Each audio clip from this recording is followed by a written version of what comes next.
우리 하나님이 주신 말씀 함께 볼까요? 하나님의 말씀은 고린도전서 16장 1절부터 4절까지 말씀을 우리 함께 한 목소리로 같이 읽겠습니다. 같이 읽습니다. 성도들 위하는 연부에 관하여는 내가 갈라디아 교회들에게 명한 것 같이 너희도 그렇게 하라.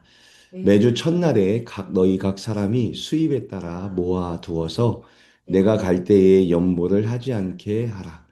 내가 이를 때에 너희가 인정한 사람에게 편지를 주어 너희의 은혜를 예루살렘으로 가지고 가게 하리니 만일 나도 가는 것이 합당하면 그들이 나와 함께 가리라. 아멘.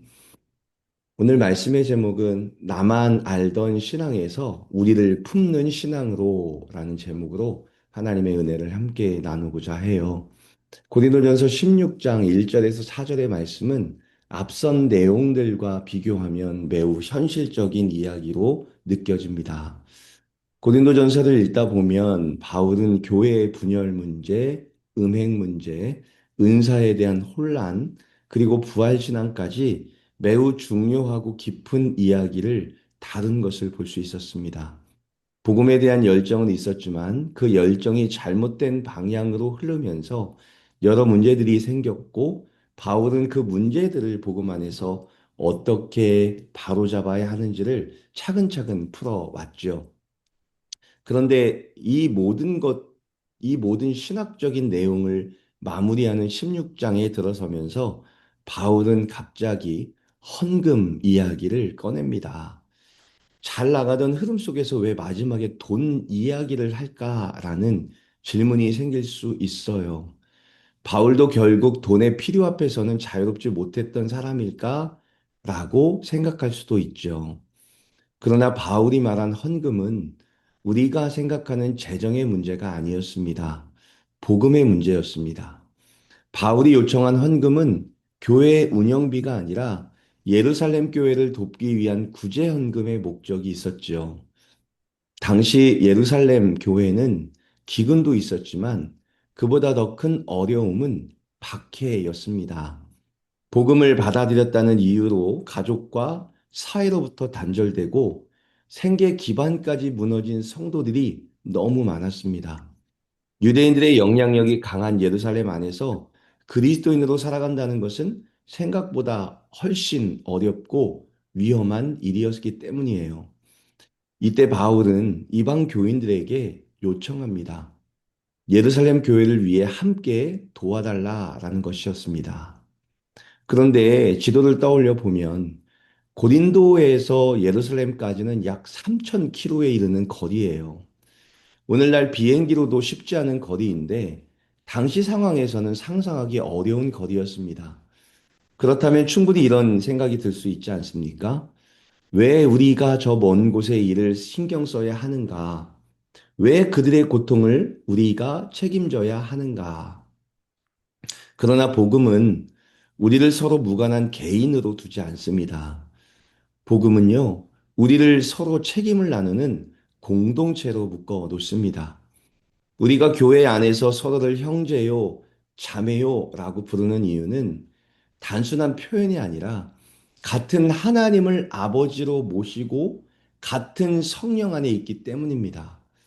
피는 섞이지 않았지만 복음 안에서 우리는 하나의 가족임을 인정하기에 한 형제, 한 자매요라는 말을 쓸 수 있는 거죠. 그래서 너희 교회와 우리 교회가 아니라 우리 모두가 하나의 교회다라는 고백이 가능해진다는 거죠. 당시 교회의 가장 큰 갈등은 유대인 교회와 이방인 교회 사이의 긴장이었습니다. 그런데 이방인 교회인 고린도가 유대 교회를 돕는다는 것은 단순한 지원이 아니라 우리는 주 예수 그리스도 안에서 한 몸이다라는 것을 선언하는 거였죠. 서로 다른 배경과 문화를 가졌지만 복음 안에서 하나라는 사실이 행동으로 드러난 것이 이 헌금, 연보였다는 것을 보여주고 있어요. 그래서 헌금은 말이 아니라 연합의 행동이었다라는 것을 말할 수 있는 거죠. 이것은 먼 옛날의 이야기만은 아닙니다. 저도 3년 전에 미국 남침례교단 국내 선교부 개척 목사로 지원해서 지금까지 얼굴 한번 본 적 없는 미국 교인들이 모은 헌금을 통해 사례비를 받으면서 드리머스 교회에서 사역을 하고 있어요. 그들은 단 한 번도 자신들의 헌금에 대한 보상을 요구한 적이 없습니다. 그 사람들이 원하는 것은 단 하나입니다.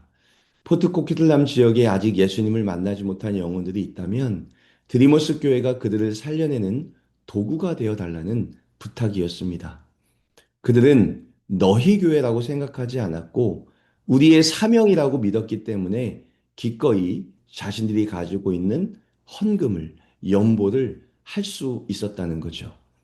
왜 이런 일이 가능할까요? 나와 너, 내 교회와 내 교회라는 개인주의적인 관점으로는 불가능한 일이었죠. 그러나 우리는 하나님 안에서 하나라는 공동체적 믿음을 가질 때 가능한 일입니다. 캐나다의 한 작은 도시에서 한 영혼이 구원을 받는다면 그것은 전 세계 하나님 나라의 기쁨이 되기 때문에 기꺼이 자원하여 내 것을 내어놓는 사람들이 있다는 것을 우리는 잘 알고 있습니다. 바울이 말하는 교회는요, 나를 넘어 우리를 품는 공동체입니다. 지구 반대편에서 일어난 형제의 아픔을 외면하지 않고 함께 책임지는 공동체, 그것을 말하고 있어요. 어려움에 처한 교회를 돕는 헌금은 단순한 재정이 아니라 우리가 복음 안에 있다는 증거입니다. 결국 바울에게 헌금은 행정도 의무도 아니었습니다. 헌금은 복음의 결과였어요. 복음을 받은 사람은 나누고 복음을 경험한 공동체는 서로 연결되며 복음을 믿는 성도는 서로 책임을 지는 것이 하나님이 우리를 세우신 목적이다라는 것을 고린도 교회에게 말하고 있는 거죠. 사랑하는 성도 여러분, 오늘 우리에게 묻는 것과 같습니다. 나는 나만의 신앙에 머물러 있는가? 아니면 우리를 품는 신앙으로 나아가고 있는가? 드리머스 교회는 우리 안에 속한 사람들만은 품는 교회인가? 아니면 하나님 안에서 세워진 다른 교회들도 품을 수 있는 교회인가? 서로의 아픔을 돌아보고 서로의 부족을 채워줄 수 있는 형제애가 우리 가운데 있다면 우리는 진정한 복음 안에 있는 교회다라고 말할 수 있는 거죠.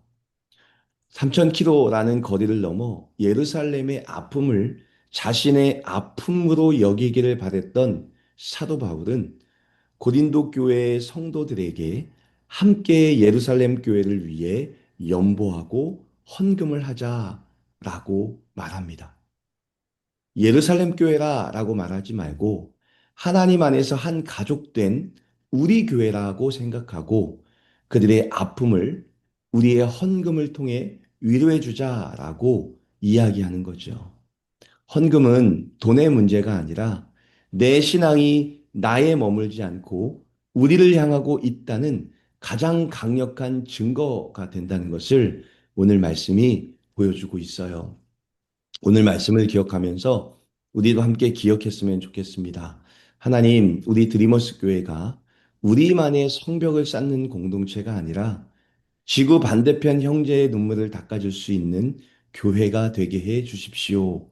라고 기도하며 나갔으면 좋겠어요.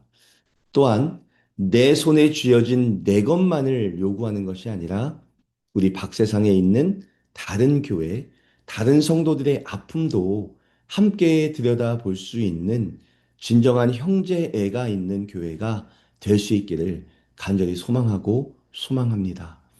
그들만의 교회가 아니라 우리 모두의 교회가 된다는 것을 기억하고 우리만의 것이 아니라 함께 가는 것에 동참할 수 있는 멋진 교회, 그런 교회가 우리 드리머스 교회가 될 수 있기를 오늘 기도하면서 함께 나아가기를 소망합니다.